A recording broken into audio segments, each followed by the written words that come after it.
Guys once again welcome back. Yes, +2 model exam വന്നിരിക്കുകയാണ്. പലരും പൊളിറ്റിക്സുമായി ബന്ധപ്പെട്ട പല അന്വേഷണത്തിലാണ്, എവിടെ കിട്ടും എവിടെ കിട്ടും. പക്ഷെ എല്ലാവർക്കും അറിയാം വിജുപോളിൽ വന്നു കഴിഞ്ഞാൽ നിങ്ങൾക്ക് വേണ്ട കാര്യങ്ങളൊക്കെ എവിടെ കിട്ടുന്നത്. അപ്പോൾ ഇന്ന് ഞാൻ പറയാൻ വേണ്ടി പോകുന്നത് 10 പ്രഡിക്ഷൻ ക്വസ്റ്റ്യൻ ആണ്. നാളത്തെ ക്വസ്റ്റ്യൻ പേപ്പറിൽ നിങ്ങൾ എന്തായാലും കാണാൻ വേണ്ടി പോകുന്ന 10 പ്രഡിക്ഷൻ ക്വസ്റ്റ്യൻസ്. ഇനി നിഹാൽ സാറെ ക്വസ്റ്റ്യൻ പേപ്പർ ലീക്കാക്കി ക്വസ്റ്റ്യൻ പേപ്പർ എന്താണ് ചോർത്തി ഒന്നും പറയണ്ട. ഈ 10 ചോദ്യങ്ങൾ നാളെ നിങ്ങളെ ക്വസ്റ്റ്യൻ പേപ്പറിൽ കാണുന്ന കാര്യത്തിൽ സംശയമില്ല. ആദ്യമായി നമ്മുടെ ചാനൽ സബ്സ്ക്രൈബ് ചെയ്യാൻ മറക്കണ്ട, നിങ്ങളുടെ ഫ്രണ്ട്സിലേക്ക് ഷെയർ കൊടുക്കാൻ മറക്കണ്ട. ഇഷ്ടപ്പെട്ട നിങ്ങൾ നാളെ പരീക്ഷയ്ക്ക് ഈ ചോദ്യങ്ങളൊക്കെ വരുമെന്ന് ഉറപ്പുണ്ടെങ്കിൽ താഴെ ഒരു ലൈക്കും കമന്റും തരാൻ നിങ്ങൾ മറക്കണ്ട. ഓക്കെ, ആദ്യ ചോദ്യം ഇതാണ്.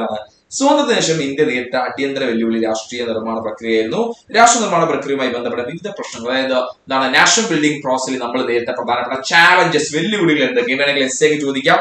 അല്ലെങ്കിൽ നിങ്ങൾക്ക് എത്ര മാർക്കിനാണ്? നാളെ 5 മാർക്കിന് ചോദ്യമായി ഈ ചോദ്യം എക്സ്പെക്ട് ചെയ്യാം. ഓക്കെ, എന്താണ് നമ്മുടെ വിഭജനവും അനന്തരഫലങ്ങളും, പാർട്ടീഷനുമായി ബന്ധപ്പെട്ട വിഷയം ഉണ്ടായിരുന്നു.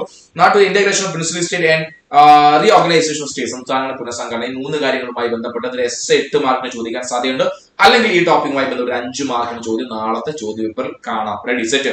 അടുത്ത നോക്കാം. The first 3 general election marked the feature of Congress dominance. What are the factors that contribute to the dominance of Congress party? ഇന്ത്യയിലെ ആദ്യത്തെ 3 തെരഞ്ഞെടുപ്പ് കോൺഗ്രസ് പാർട്ടിയുടെ മേധാവിത്വം കാണിക്കുന്ന ഒരു തെരഞ്ഞെടുപ്പായിരുന്നു. എങ്ങനെയാണ് കോൺഗ്രസ് പാർട്ടി ആ ഒരു മേധാവിത്വത്തിലേക്ക് എത്തിക്കാനുണ്ടായ റീസൺസ്, കാരണങ്ങൾ മാത്രം നോട്ട് ചെയ്ത് വെച്ചോ. 5 മാർക്ക് അല്ലെങ്കിൽ 4 മാർക്കിന്റെ ചോദ്യമായിട്ട് നാളത്തെ ചോദ്യ പേപ്പറിൽ ഈ ചോദ്യം കാണാൻ വേണ്ടി സാധിക്കും. ഒരു കാര്യം ഞാൻ ചുമ്മാ ഇടയുടെ +2 ആണ്, അടുത്ത വർഷം ഹയർ സ്റ്റഡീസിനൊക്കെ പോകാനുള്ളതാണ്. നിങ്ങൾ കുറച്ചും കൂടി വിജിലന്റ് നിങ്ങൾ പഠിക്കണം. അപ്പോൾ ഞാൻ തരുന്ന കാര്യങ്ങൾ ഇരുന്ന് പഠിക്കണം. സാറേ ആൻസർ എവിടെ നല്ല ചോദ്യങ്ങൾ വരുമ്പോൾ നിങ്ങളുടെ മനസ്സിൽ ഇങ്ങനെ വന്നുകൊണ്ടിരിക്കും. ആൻസർ നമ്മൾ ഡീറ്റെയിൽ ആയിട്ട് ഇന്നത്തെ ലൈവ് നമ്മൾ ഡിസ്കസ് ചെയ്യും. അപ്പൊ അതിനിടയ്ക്ക് നിങ്ങൾ എന്ത് ചെയ്യാം, നിങ്ങൾ ടെക്സ്റ്റ് ബുക്കും കാര്യങ്ങളൊന്ന് റെഫർ ചെയ്യാം, നിങ്ങളൊന്ന് റിവൈസ് ചെയ്യാം, നിങ്ങളൊന്ന് പഠിക്കാൻ നിങ്ങൾ എന്ത് ചെയ്യണം, നിങ്ങൾ തയ്യാറാണ്. ഓക്കെ, ആ ഒരു റെഡിനെസ്സിലൂടെ ലൈവിലേക്ക് വന്നു കഴിഞ്ഞാൽ പരിപാടി ഞാൻ സെറ്റ് ചെയ്ത് തരാം. അടുത്ത പിടിച്ചോ. Write the program which India adopted to resolve the food crisis of 1960. List out any 2 merit and demerit of this program. 1960 നമുക്ക് വലിയ ഭക്ഷ്യക്ഷാമം ഇന്ത്യയിൽ നേരിടേണ്ടതുണ്ട് അല്ലേ? ആ ഭക്ഷ്യക്ഷാമത്തെ സോൾവ് ചെയ്യാൻ നമ്മൾ എന്തൊരു പ്രോഗ്രാം കൊണ്ടുവന്നു. ആ പ്രോഗ്രാം എന്താണ്, അതിന്റെ മെറിറ്റ് ആൻഡ് ഡീമെറിറ്റ് ആണ് ചോദിച്ചത്. പ്രോഗ്രാം ഏതാണ്? ചില ആളുകളെ കത്ത്, ചില ആളുകളെ ചിന്തിച്ചുകൊണ്ടിരിക്കുന്നത് ഏതാ പ്രോഗ്രാം? ഏതാ? ഗ്രീൻ റവല്യൂഷൻ ആണ്, ഹരിത വിപ്ലവം അല്ലേ?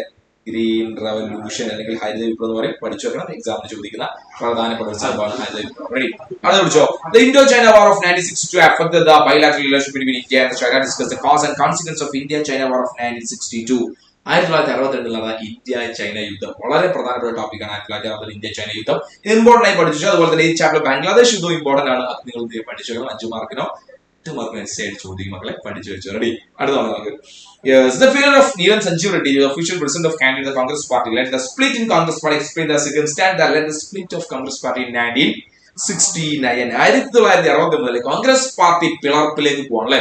ഇന്ദിരാഗാന്ധിയുടെ അല്ലെങ്കിൽ കോൺഗ്രസ് പാർട്ടി നടത്തിയ ഒഫീഷ്യൽ സ്ഥാനാർത്ഥിയായ നീലം സഞ്ജീവ് റെഡ്ഡി പരാജയപ്പെടാൻ, ഇന്ദിരാഗാന്ധിയുടെ സ്വന്തം സ്ഥാനാർത്ഥി വി ഗിരി വിജയിക്കുകയാണ്, കോൺഗ്രസ് പാർട്ടികൾ സ്പ്ലിറ്റ് വരാണ്, കോൺഗ്രസ് പാർട്ടി ഇന്ദിരാഗാന്ധിയെ പുറത്താക്കുകയാണ്. ആ ഇൻസിഡന്റ് എല്ലാം കൂടി അങ്ങ് എഴുതി വെക്കണം എക്സാമിന് ചോദ്യം. ഈ ചോദ്യം മസ്റ്റാ. ഈ ചോദ്യം 5ാം ചാപ്റ്റർ മസ്റ്റ് ചോദ്യമാണ്. പഠിച്ചു വെച്ചോ. 4 മാർക്ക് അല്ലെങ്കിൽ 5 മാർക്കിന് ചോദ്യമായി ചോദിക്കും. റെഡി, ഇനി who call for total revolution? ആരാണ് സമ്പൂർണ്ണ വിപ്ലവത്തിന് ആഹ്വാനം ചെയ്തത്? ടോട്ടൽ റവല്യൂഷൻ ആരാണ്? ടോട്ടൽ റവല്യൂഷൻ ഒരു 1 വേർഡ് ചോദ്യം കേട്ടോ. നേരത്തെ ഒരു 1 വേർഡ് കൂടി ഞാൻ ആഡ് ചെയ്താ. ഏതാണ്? പകരം ജയപ്രകാശ് നാരായണാണ് എന്ത് ടോട്ടൽ റവല്യൂഷന് ആഹ്വാനം ചെയ്തത് അല്ലെ? അതുപോലെ തന്നെ ഏറ്റവും പ്രധാന ഒരു കാര്യം ഓർമ്മിക്കുകയാണ്. ഞാൻ അടുത്ത വർഷം എന്തായാലും ആഫ്റ്റർ +2 പല കോഴ്സിനെ പറ്റിയുള്ള കൺഫ്യൂഷൻ ആയി നിങ്ങൾ. ഞാൻ എന്റെ യൂട്യൂബ് ചാനൽ നിഹാൽ പെർസ്പെക്റ്റീവ് എന്ന് പറഞ്ഞ യൂട്യൂബ് ചാനൽ നിങ്ങൾക്ക് പലർക്കും അറിയാം അല്ലെ? നിങ്ങൾ അറിയാത്ത ആൾ എന്ത് ചെയ്യുക, ജസ്റ്റ് ആ ചാനൽ സബ്സ്ക്രൈബ് ചെയ്യുക. ഈ മോഡൽ എക്സാം കഴിഞ്ഞാൽ നിങ്ങളുടെ പബ്ലിക് എക്സാമിനോടൊക്കെ ഒരുപാട് കോളേജിനും ഒരുപാട് കോഴ്സിനൊക്കെ പരിചയപ്പെടുന്ന ഒരു പുതിയ പ്രോഗ്രാം ഞാൻ സ്റ്റാർട്ട് ചെയ്യാൻ വേണ്ടി ഉദ്ദേശിക്കുന്നത്. എന്റെ ചാനലിലൂടെ ഒരു കംപ്ലീറ്റ് ബ്ലോഗ് ആയിരിക്കും. പലർക്കും നമ്മൾ പല കോളേജിനൊക്കെ പരിചയപ്പെടാൻ വേണ്ടി ആഗ്രഹം ഉണ്ടായിരിക്കും, പല കോളേജിനും വേണ്ടി കേട്ടിട്ടുണ്ടായിരിക്കും. പക്ഷെ അവിടെ പോയി കഴിഞ്ഞാൽ അതൊന്നും ഉണ്ടായിരിക്കില്ല. അപ്പൊ ആ രീതിയിൽ കുട്ടികൾ പലരും ഇനി കഴിഞ്ഞ വർഷമൊക്കെ പല കുട്ടികൾ ഇങ്ങനെ ചോദിച്ചു. അപ്പൊ അവർക്കൊരു സൊല്യൂഷൻ ആയിട്ട് ഒരു കംപ്ലീറ്റ് പല കോളേജും കോഴ്സൊക്കെ പരിചയപ്പെടുന്ന ഒരു സീരീസ് ഞാൻ യൂട്യൂബ് ചാനൽ സ്റ്റാർട്ട് ചെയ്യുന്നുണ്ട്. അപ്പൊ നിങ്ങൾ അതുപോലെ തന്നെ ഒരു കമ്മ്യൂണിറ്റി ഞാൻ സ്റ്റാർട്ട്. എന്റെ ഇൻസ്റ്റാ പേജ് നിഹാൽ പെർസ്പെക്റ്റീവിൽ പോയി കഴിഞ്ഞാൽ പ്രൊഫൈലിൽ ലിങ്ക് ഉണ്ട്. ആ ലിങ്കിൽ ക്ലിക്ക് ചെയ്ത് കഴിഞ്ഞാൽ നിങ്ങൾക്ക് കരിയർ ഹണ്ടിങ് ആണ്. ജസ്റ്റ് ഒരു കമ്മ്യൂണിറ്റിയാണ്. ഇതുപോലെ ആഫ്റ്റർ ഒരുപാട് പുതിയ കോഴ്സിനെ പറ്റി അറിയാൻ താല്പര്യമുള്ളവർ, നല്ല കോളേജിനെ പറ്റി അറിയാൻ താല്പര്യമുള്ള ആളുകൾക്ക് ജസ്റ്റ് ആ കമ്മ്യൂണിറ്റി ജോയിൻ ചെയ്തോ ഹെൽപ്ഫുൾ ആയിരിക്കും. കാരണം +2 കഴിയുകയാണെങ്കിൽ അടുത്ത കോഴ്സ് ഏതെന്ന് ആലോചിക്കുന്ന ടെൻഷനാണ്. അല്ലെങ്കിൽ അതിലേക്ക് നമ്മൾ ശ്രദ്ധ കൊടുക്കേണ്ട ഒരു സമയം. അപ്പൊ നമുക്ക് നല്ല രസം ഒരു ടീമായിട്ട് നമുക്ക് ഇങ്ങനെ ഒരുപാട് കാര്യങ്ങൾ അറിഞ്ഞ് മനസ്സിലാക്കി നല്ലൊരു ഫ്യൂച്ചർ നമുക്ക് സെറ്റ് ആക്കാം. ഇപ്പൊ ഞാൻ സാന്ദര്യമായി പറഞ്ഞു എന്ന് മാത്രം. റെഡി, അടുത്ത പിടിച്ചോ. The formation of Janata Party in 1977 was new experiment but it failed miserably. Find out the reason for the failure of Janata government. അല്ലെ, നമുക്കറിയാം അടിയന്തരാവസ്ഥ ശേഷം കോൺഗ്രസ് ഇതര ഒരു ഗവൺമെന്റ് ജനതാ ഗവൺമെന്റ് ഫോം ചെയ്യപ്പെടുകയാണ്. പക്ഷെ ആ ഗവൺമെന്റ് അധികാരം നിലനിന്നില്ല. എന്തൊക്കെ ഇഷ്യൂസ് ആ കോൺഗ്രസിന് ആ പാർട്ടിക്ക് നേരിടേണ്ടതുണ്ട്. കൃത്യമായി നോട്ട് ചെയ്ത് വെച്ചു. അതിന്റെ റീസൺസ് എക്സാമിന് ചോദിക്കും, പരാജയത്തിന്റെ കാരണം. ഇനി വീണ്ടും ഒരു 8 മാർക്കിന് എസ്സേ ചോദിക്കാൻ സാധ്യത ടോപ്പിക്കാണ് എന്താ, explain the cause and nation emergency declare in India 1970. India അല്ലെങ്കിൽ എന്താണ് പിന്നെ ഇന്ത്യ ഡിക്ലെയർ ചെയ്ത പിന്നെ അടിയന്തരാവസ്ഥക്കുള്ള റീസൺസ്, കാരണങ്ങൾ എന്താ, കൃത്യമായി ഇത് ഓരോന്നും economic context, Gujarati Bihar movement, conflict judiciary, Allahabad ഹൈക്കോടതി തരത്തിക്ക് അടക്കമുള്ള കാര്യങ്ങൾ ഈ പറഞ്ഞ 4 പോയിന്റ് നിർബന്ധമായി പഠിച്ചേക്കാം. ഒരുപാട് റീസൺസ് ഉണ്ടല്ലേ, ഈ 4 ഇമ്പോർട്ടന്റ് ആയി പലപ്പോഴും എക്സാമിൽ റിപ്പീറ്റ് ചോദിക്കുന്ന കാരണങ്ങളാണ്. ഈ കാരണങ്ങൾ പഠിച്ചു വെക്കുക, സെറ്റ് ആക്കി. റെഡി?